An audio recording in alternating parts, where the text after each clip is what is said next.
O tihe Māori ora, he mihi ana ngā mana whenua ki tēnei rohi, nā te iawa, Taranaki whānui, te ati awa Taranaki whānui, te upuka o te ika a tēnā koutou katoa. E nā tini mate haere, haere, haere atu rā. Aputi hono tātai hono rātou, ki hiunga mate ki a rātou. Aputi hono tātai hono, tātou te hunga ora ki a tātou. E nā mana, e nā reo, ro rangatirama a nā hoe whā, a tēnā koutou, a tēnā koutou, a tēnā koutou katoa. No mai, haere mai, welcome to Parliament today. It's my great pleasure to be here and host you on this most special of days. I said ro rangatirama a nā hoe whā, that means the great chiefs from the four winds, and that's a good way of getting around having to acknowledge every single person in the room who is significant and important today. But I do want to acknowledge our friends from the Diplomatic Corps who join us here today. This is a special day for acknowledgement of your role in supporting this day. I want to acknowledge my parliamentary colleagues past and present. This is always a dangerous endeavour to acknowledge, but I've seen my colleague Greg O'Connor here today, my colleague Ibrahim Omar, who I will mention again shortly, Chris Bishop, Nicola Willis, and I think Nicole McKee, and Barbara Edmonds, who I've just seen right in front of me there. If I keep going, I'll name all 120.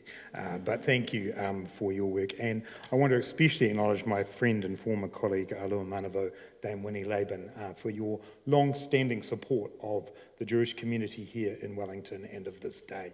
It's great to see you here today, Winnie. I too want to add my acknowledgements to the survivors.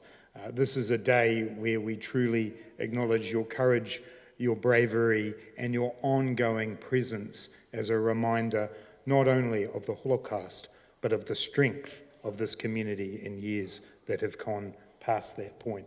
I thank you once again. Paul, I want to acknowledge Paul Sederman being here today again. Paul, it is so good that you are able to join us again today, and we'll celebrate your contribution shortly when we come to talk about the essay competition.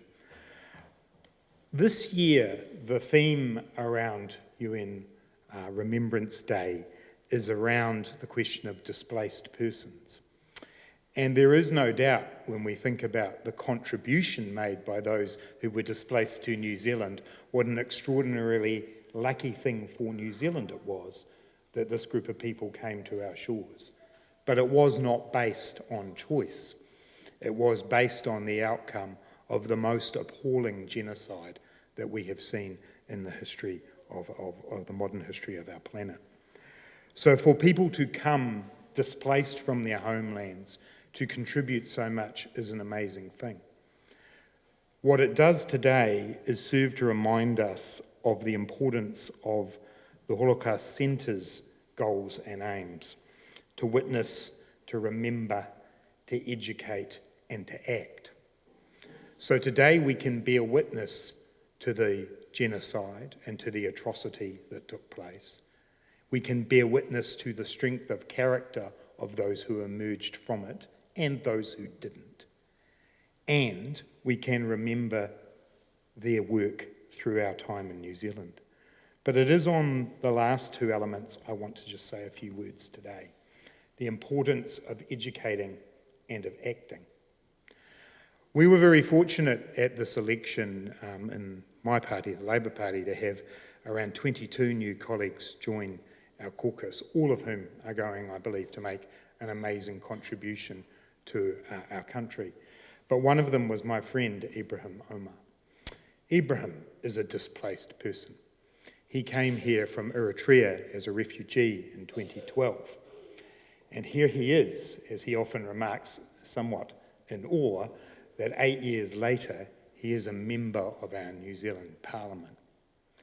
We as a country can be proud of the fact that within an 8-year span, we have someone from Ibrahim's background joining us in Parliament.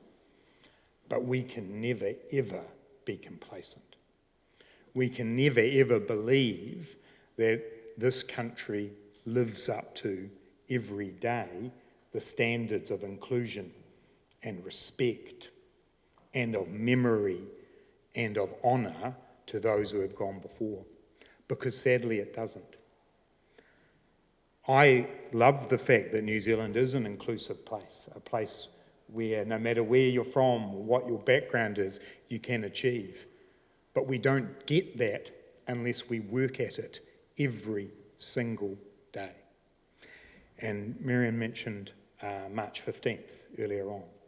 That's a cause for us to remember, to honour, to witness, to educate and to act. The rise of extremism, white supremacy, terrorism around the world means that we as a country can never be complacent. We do well, but we are not immune.